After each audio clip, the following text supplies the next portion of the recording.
শুরু মনে করেন যে বর্তমান আপনার গাভী পালা লাগবে বেশি। টোটাল এখানে কয়টা গাভী গরু আছে? এনে মনে করেন যে বর্তমান এখন গাভী গরু আছে যে 17। আসসালামু আলাইকুম খামারি ভাইরা, আপনারা সবাই ভালো আছে? আলহামদুলিল্লাহ আমি ভালো আছি। আজ আমি আসছি হলো আমরাঙ্গা বাজার মমতাজ ভাইয়ের ডেয়ারি ফার্মিং। দেখেন এখান থেকে শুরু করে ওদিক দিয়ে পুরাই তার হলো ফার্ম। আমি এখন ফার্মের ভিতরে প্রবেশ করব। এইটা হলো তার খামার। দেখেন ক্যাটল এবং ডেয়ারি উভয়ই আছে।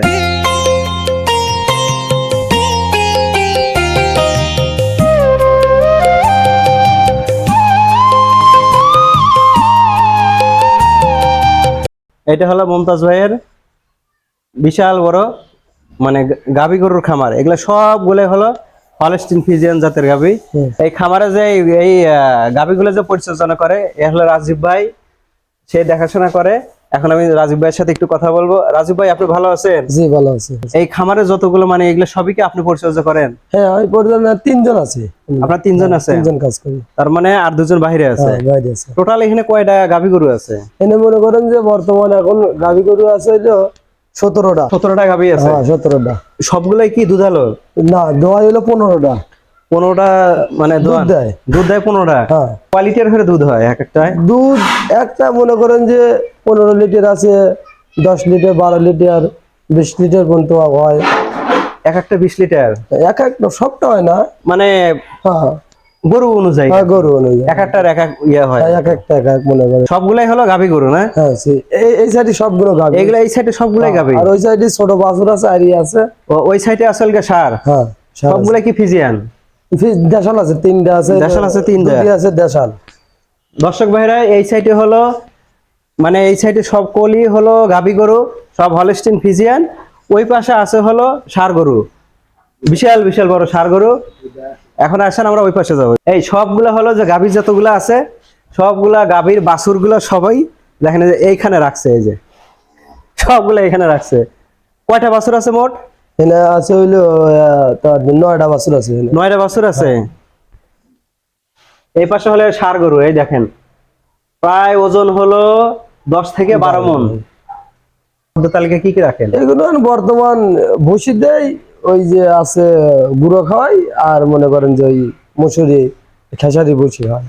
বর্তমানে এইটাই চলে এখন। ওইগুলাই আর কাঁচা ঘাস দেন?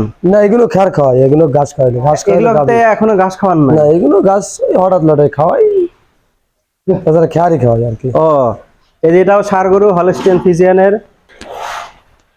এই যে ও পাশেও দেখেন গাভী গরু, এ পাশেও রাখছে গাভী গরু। আপনার খামারে কি গাভীর সংখ্যা বেশি? হ্যাঁ গাভীর সংখ্যা তো বেশি থাকবে। এগুলা হলো এই দেখেন সবগুলাই দর্শক ভাইরা, এগুলা হলো সবগুলাই ষাঁড় গরু। ষাঁড় মোটামুটি এখন ষাঁড় বাছুর।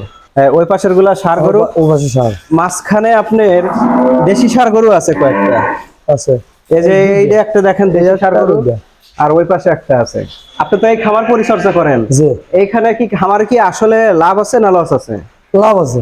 ভাই যদি নতুন ভাবে শুরু করতে চায় তাহলে আপনি একটু তাদেরকে একটু পরামর্শ দেন যে আপনারা এইভাবে শুরু করবেন, তাহলে খামারে লাভ হবে। শুরু মনে করেন যে বর্তমান আপনার গাভী পালা লাগবে বেশি। হ্যাঁ গাভী যে 20টা যদি গাভী পালে, হ্যাঁ, আর 10টা কি 12টা ষাঁড় পালে সাথে, ওই সাথে ওইগুলো মানুষ হলো ওইটা দিয়ে ওই টাকা দিয়ে খায়া মনে করেন যে বড় হইলেও মানে ওটা বেচলি পারে মনে করেন যে লাভটা আসবে। হ্যাঁ হ্যাঁ, মনে করেন যে অনেকটাই।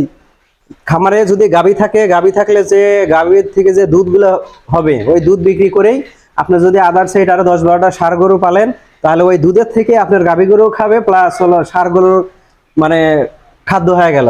এতে আপনি লাভবান হবেন বেশি। এই তো বিষয়।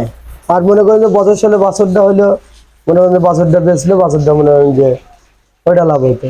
ও দর্শক ভাইয়েরা, গাভী গরু পাড়ার আর একটা কারণ হলো মানে লাভবানের দিক থেকে কারণ হলো উনি দুধ পাতেছে, বছর শেষে একটা বাছুর পেতেছে, ওই দুধ বিক্রি করে সবগুলো গরুকে খাওয়ানো হচ্ছে এর, এবং প্লাস একটা বাছুর হইতেছে। তাহলে অবশ্যই খামারে লাভ আছে, লস নাই, সাথে যদি গাভী গরু থাকে দুধালো। আপনাকে অনেক ধন্যবাদ আমাদের সাথে এই মূল্যবান সময় দেওয়ার জন্য। আর দর্শক ভাইরা, আপনাদের যদি আমার এই ভিডিওটা ভালো লেগে থাকে অবশ্যই একটু লাইক শেয়ার দিবেন এবং অন্যকে দেখার সুযোগ করে দিবেন।